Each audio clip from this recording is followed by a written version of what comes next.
Saat ditemui Selasa 21 Februari 2017, Kepala Dinas PMPTSP Ahmad Zazuli mengatakan, nilai investasi di Kota Palembang setiap tahunnya ditargetkan sebesar 3 triliun rupiah.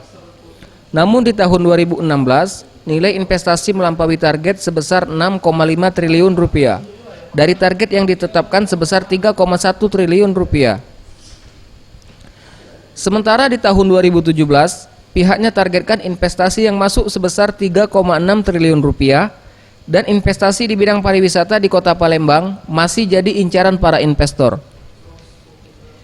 Kalau kita banding-bandingkan itu sekitar antara 60-40. 60 itu investasi di bidang pariwisata. Selebihnya ya perdagangan gitu kan dan jasa-jasa lain. Dari data PMPTSP Palembang, investasi di bidang pariwisata seperti hotel saat ini masih mendominasi. Kemudian diikuti oleh investasi di bidang jasa, perdagangan, dan industri. Anugrah Sandi Pratama, Sriwijaya TV.